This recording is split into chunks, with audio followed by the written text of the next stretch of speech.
Tonight on BCN Weekly Report. For our top story, BereaCollege and the SCOTUS decision to appeal affirmative action. Reporter Michael Harbin III covers what this new policy entails for BereaCollege and administration's thoughts. Also, the East Kentucky Power Cooperative power line construction has entered official Phase 1. Reporter Matt Carmack explains what this means for Berea students in the community. And homecoming weekend is approaching, and so follows the Great Connections event, an opportunity to connect with students and alumni about post-Berea life and plans after graduation. Finally, Day of the Dead was last week. Reporter Ange Cisneros recaps all of Berea's events and what Day of the Dead really is about. All of this and more, coming up soon, tonight on BCN Weekly Report.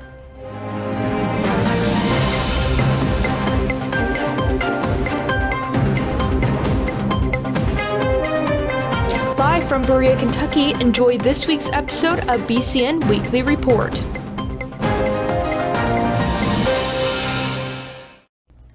Good evening, and welcome to this week's episode of BCN Weekly Report. My name is Amaya Weekly. Last Thursday, the Department of Diversity, Equity, and Inclusion, President Cheryl Nixon, Provost Scott Steele, and Admissions held a presentation about the Supreme Court ruling to remove affirmative action in formal education. This set of presentations was known as Purposeful Inclusion. Reporter Michael Harbin III summarizes what went on at this event for students unable to attend.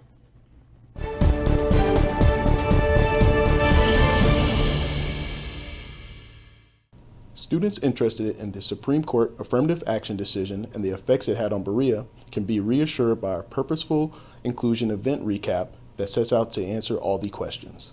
On June 29th of this year, the Supreme Court made a decision on college admissions and the use of affirmative action, which stated race cannot, in and of itself, be a factor in college admissions. This decision seemed to radically change college admissions just mere months before most colleges' windows open, leaving many to question the effect this would have on Berea. President Nixon responded with a strong statement assuring Berea admissions practices would not change in light of the decision.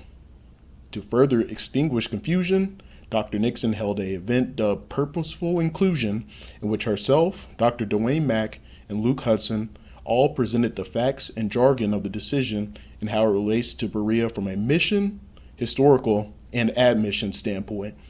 The overarching message was Berea is still committed to having a diverse student body and upholding its great commitment, the kinship of all people. It plans to do this through decade-old practices such as targeted outreach and pathway programs that make Berea a trailblazer in the holistic review in which the Supreme Court decision calls for. That is all we have on this story. We'll keep you up to date as the story develops. This is Michael Harbin III reporting for BCN Weekly Report. Back to you, Amaya. Thanks, Mike. In other news, EKPC, or the East Kentucky Power Cooperative, has begun the first official stage of constructing the new power line that will run through Madison County. Reporter Matt Carmack investigates what this will mean for BereaCollege students and members of the local community. The East Kentucky Power Cooperative, or EKPC power line, has officially moved into Phase 1 of its construction process. Students and community members of BereaCollege are growing more and more concerned as time progresses. The East Kentucky Power Cooperative, or EKPC, has been working on an 8.5-mile power line between the Pinnacles and Owsley Fork.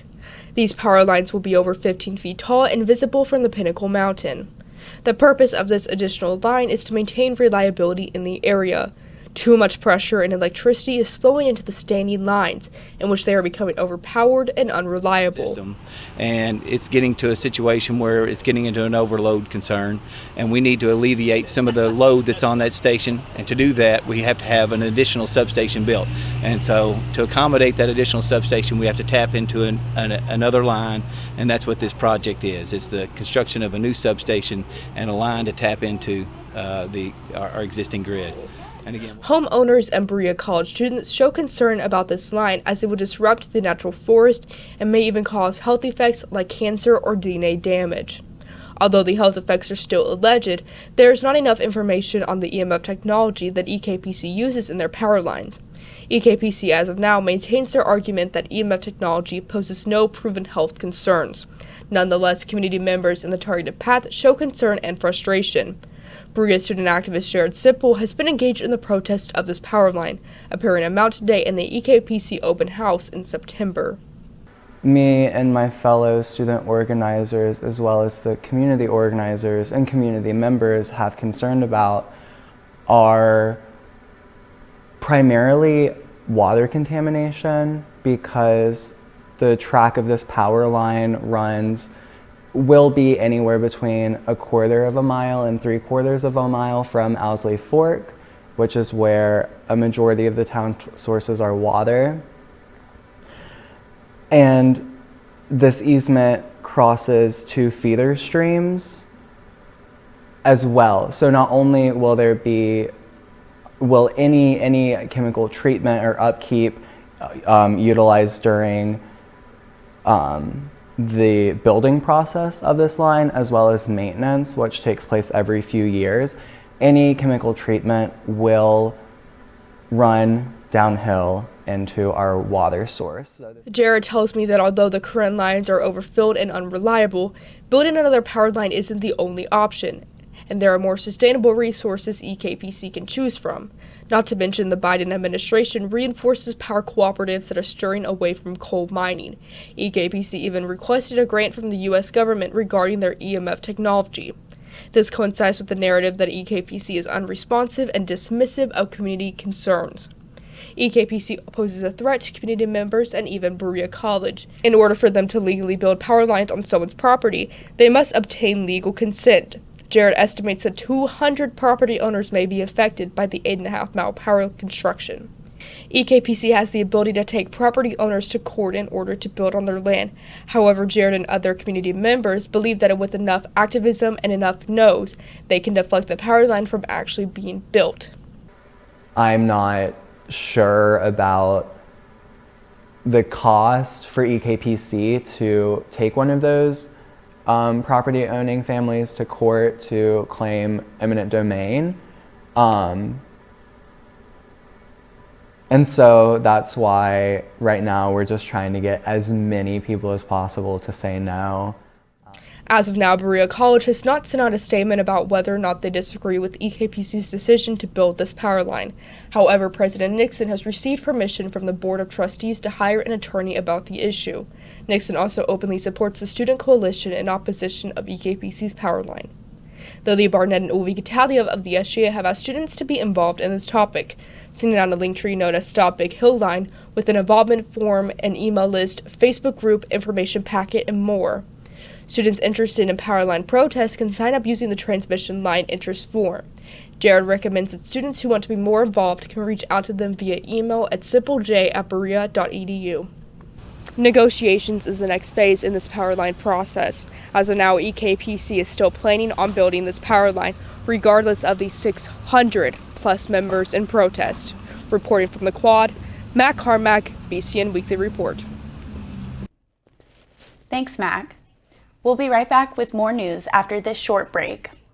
Visit Habitat.org to find out how you can help more families like mine have a safe, decent place to call home.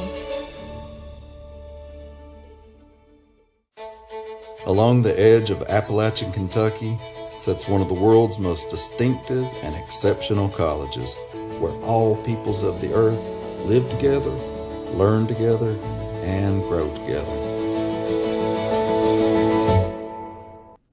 Thanks for staying with us.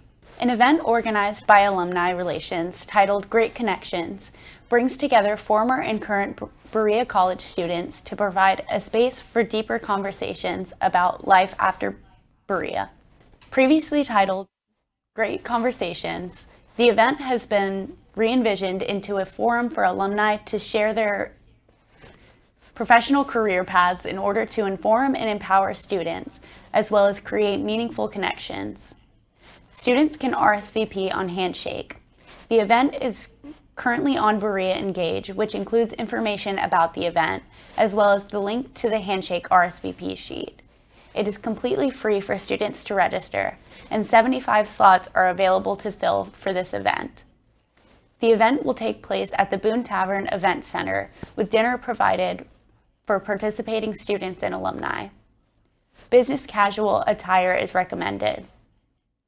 Great Connections will happen right before homecoming weekend kicks off, on Thursday, November 16th from 6 to 8 p.m. We hope students take advantage of the opportunity to chat with former fellow Berea students over dinner next Thursday. In other news, the Day of the Dead, a traditional holiday in Mexican heritage, occurs from November 1st to November 2nd. Reporter Ange Cisneros recaps the Berea events and explains what the holiday is about. Day of the Dead is a celebration commonly celebrated in Latin America. And here at Berea, the ECL and HOP collaborated to celebrate this. Here's what happened this year. The Day of the Dead is a holiday focused on paying respects and remembering loved ones. Usually it's on November 1st and 2nd, but in some places it starts on October 31st.